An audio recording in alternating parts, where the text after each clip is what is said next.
Bismillahirrahmanirrahim. Believers, guests, Muslims, Assalamu alaikum wa rahmatullahi wa barakatuh. Allahu Akbar, Allahu Akbar. Allahu Akbar, Allahu Akbar.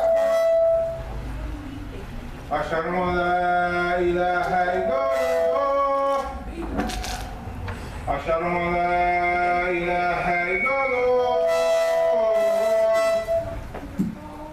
Ashhadu anna Muhammadan Rasulullah.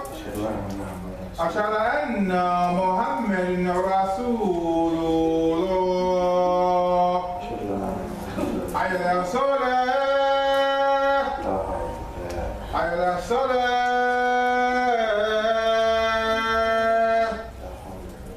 Hayya falah. Hayya falah.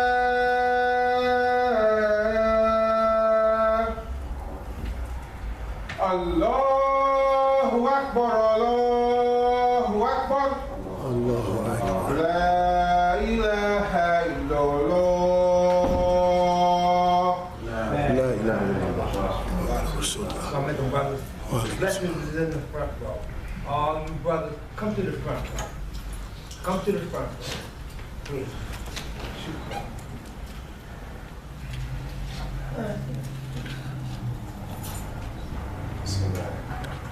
Alhamdulillah Rabbil Alameen.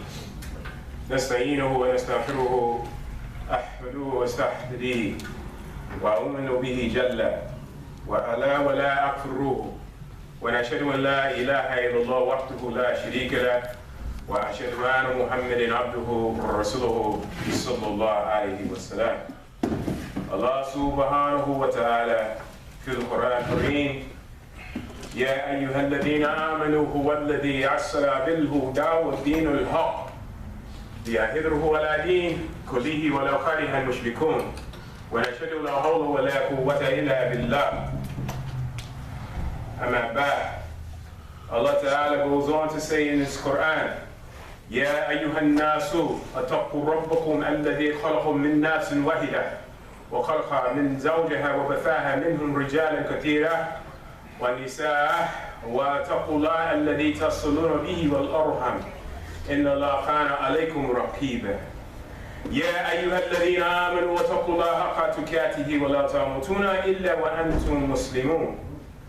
يا أيها الذين آمنوا واتقوا الله وقولوا قولا سديدا يصلح لكم أعمالكم ويغفر لكم ذنوبكم ومن يطع الله ورسوله فقد فاز فوزا عظيما.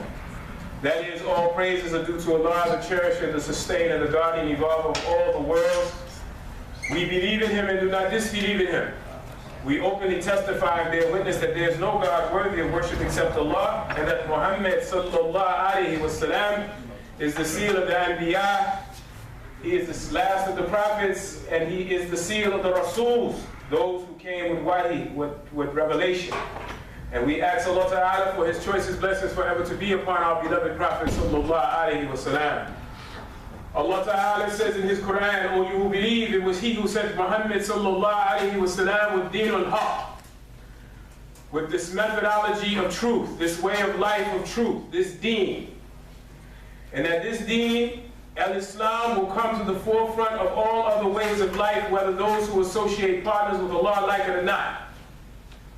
Allah Ta'ala goes on to say in His Quran, O mankind, reverence your God and your Lord who created you from a single person, created of His like nature His mate, and from them both scattered many men and women.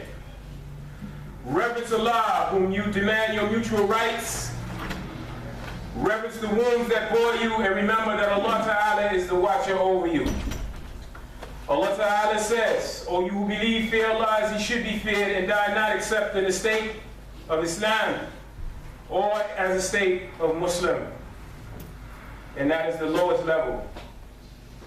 Allah Ta'ala goes on to say, O you who believe, fear Allah, and always say a word directed to the right, that He may make your conduct whole and sound and forgive you your sins. He that obeys Allah and His holy messenger, sallallahu alayhi wasallam, has already attained the highest achievement of victory. May Allah Ta'ala forgive us all our shortcomings and our sins. Have mercy on our souls in this life and in the hereafter. May Allah Ta'ala save us from the torment of the grave and the punishment of the fire. May Allah Ta'ala help the ummah of Muhammad sallallahu alayhi wasallam. May Allah Ta'ala protect the ummah of Muhammad sallallahu alayhi wasallam. Dear beloved Muslims, we are thankful that we are here today on this Jumah. And if I'm not mistaken, this is the last Jumah of the month of Rajab. And as we are about to enter the month of Shaban, we ask Allah Ta'ala to accept our acts of ibadah. We ask Allah Ta'ala to comfort our hearts as we move closer to the month of Ramadan. And we ask Allah Ta'ala in all humility and humbleness that He allows us to see the first and the last day of Ramadan, inshallah. Ameen. Dear beloved Muslims, I had something altogether totally planned for the day. And I got into two conversations last week with two of my brothers, and it kind of threw me in another direction, and I'm thankful. Because Allah Ta'ala, sometimes uses other people to, give you what you need. But sometimes our ungratefulness or our ingratitude, we don't recognize it. And a lot of things can just pass us by. Last week we was talking about Masjid and Masjid, and the two scrutinies or benefits. One to either guide you to a right or to warn you of the realities of certain things. Mafsada is the one that if you do not pay attention, it causes you pain and it causes you sadness, whereas Masala or Maslaha will give you pleasure. And these are basically speaking to our desires. And as I was in these conversations with the brothers, and they said certain things to me, it kind of made me reflect. And it made me reflect on one of the basic principles of Islam that we all, and I'm including myself into this, that we ignore. That's why I premised when I said that sometimes Allah Ta'ala can show us different things and give us different things, and we will ignore it because we think or we assume, most of the time it's an assumption, that we are in a better position, either in a position to know or in a position to exclamate or to proclaim our attainment of achievement of it. That was just a nice way of saying arrogance. But anyway, one of the basic principles of Islam that we as, I'm starting not to like the word convert or revert. I got to find another word, but right now, for the lack of a better word, I will use the word revert, because revert, it has the suffix of re. And anytime that you have re in front of a word, it is to repeat or to come again. So to revert to Islam, some of us that have reverted to Islam, some of us that are indigenous to this country, African Americans and others that are indigenous to this country, that are born Muslim and have Muslim parents, and those of our brothers that have come overseas and have migrated to this country. One of the biggest misnomers is that I'm Muslim by blood. I'm Muslim because my parents are Muslim. I'm Muslim because my grandparents are Muslim. I'm Muslim because my uncle or my family is Muslim. So some of us, especially those of us indigenous that have or was benefited with Muslim parents, whether you are indigenous to this country or not, we take for granted, and we go further out into dunya. We go further out into dunya, some of us, and because that signal is in the back of our mind that my parents or my father or whoever is Muslim, we figure that any time that we come back to Islam, everything is cool, everything is hunky-dory. It's a misnomer. The reason being is because I was studying and then I was reading and I'm doing the basic class, or it's called Islam 101, Back to Basics. And on Saturdays, we started off with the kalima shahada. And through the Mufasa and the scholars, the ulama, they have broke it down into 5, some scholars say 5, some 6, different levels of the kalima shahada. And for most of us that are already Muslim, we never take into consideration that we have to redefine our faith, or rejuvenate, or recommit ourselves to the deen of Islam. One of the things that the Holy Last Messenger ﷺ said to his Sahaba, when he took his journey to paradise, and he came back, and he was sitting amongst the Sahaba, and then he got up and he made salat. And it had to be either a sunnah or a nafil salat. And one of the Sahabas came into the musalla, and they was wanting to speak to the Holy Last Messenger ﷺ. And he stood there, you know, like sometimes you come in the masjid and you see a brother praying, you want to speak to him, so you sit there for a minute, he's still praying, you get up, you walk around. So this must be happened to the brother. And he sat down, and a long period of time went by, and then the Messenger of Allah ﷺ was eventually finished. So his original intent to speak to the Prophet ﷺ became secondary. So he went to the Holy Last Messenger ﷺ, and he said, "O Messenger of Allah, may my mother and father be ransomed for you."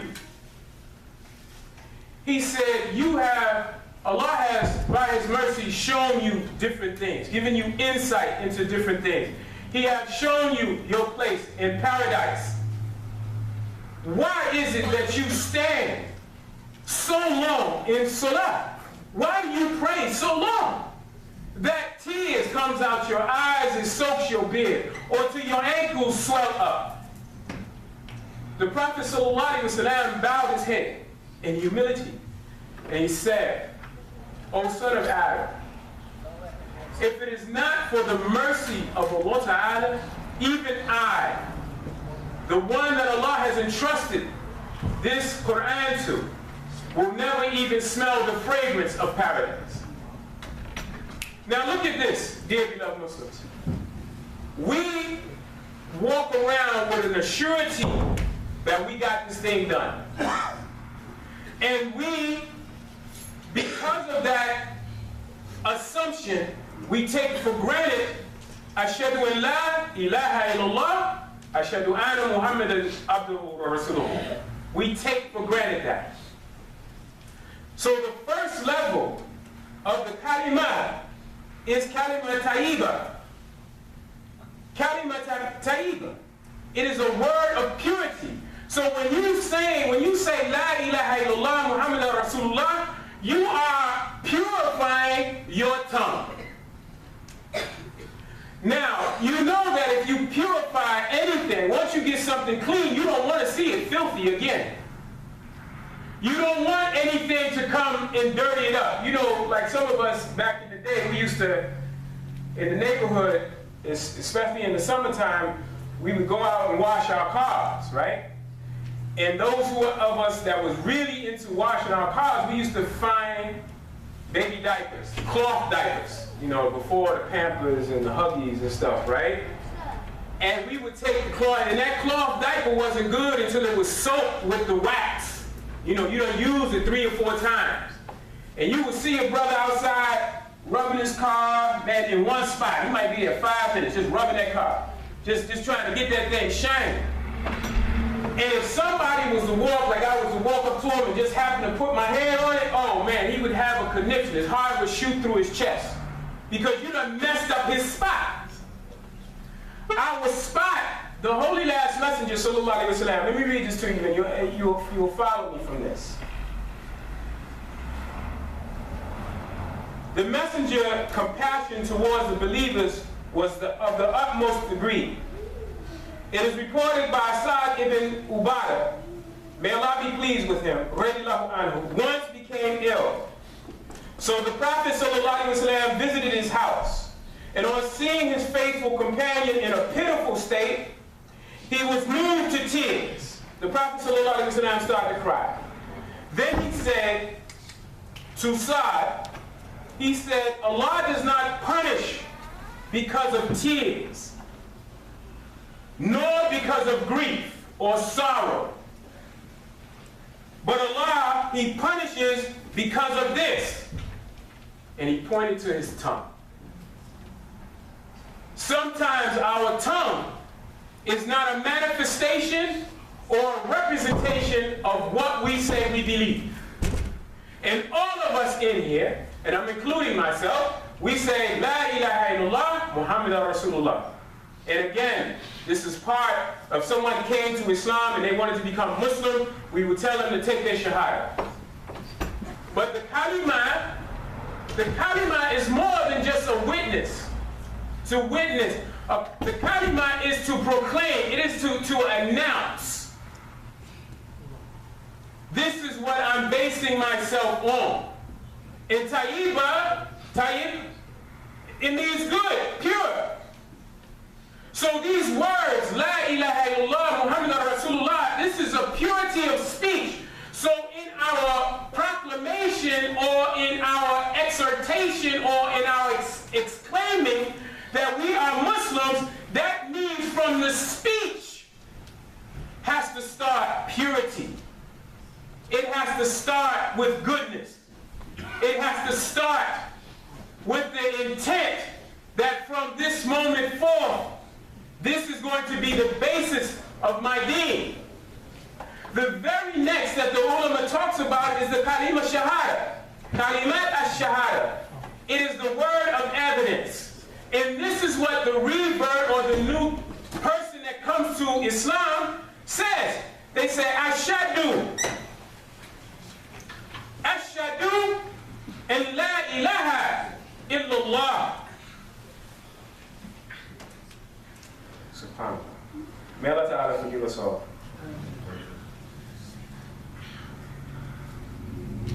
You know, we actually shortchange the person that comes. Because most of the times you will see the brother that's giving another person shahada. They will say, Ashadu an la, say, repeat after me, Ashadu an la ilaha illallah wa ashadu anna Muhammadan Rasulullah. Right? Sallallahu alayhi wa sallam. But actually, the kalima shahada or the kalimat ash-shahada is Ashadu an la ilaha illallah wahduhu la sharika lahu wa ashadu anna Muhammadan abduhu wa rasuluhu. That is actually what the person is supposed to say. Because it is a word of evidence. In other words, that person and the people that are witnessing, they are bearing witness, and the person that is taking it is witnessing. He has become a witness. Not a Jehovah's Witness, a Muslim witness. He has become a witness to the purity of the testimony that there is no God but Allah, and that Muhammad sallallahu alaihi wasallam is the messenger of God. So that means, dear beloved Muslims, we have to have the purity of La ilaha illallah, and we also have to have or understand the purity of Muhammad sallallahu alaihi wasallam. And this is where we go off. Because, since we do not understand the purity of Muhammad sallallahu alaihi wasallam, we do not understand how much of a mercy the Prophet sallallahu alaihi wasallam is to us. الله.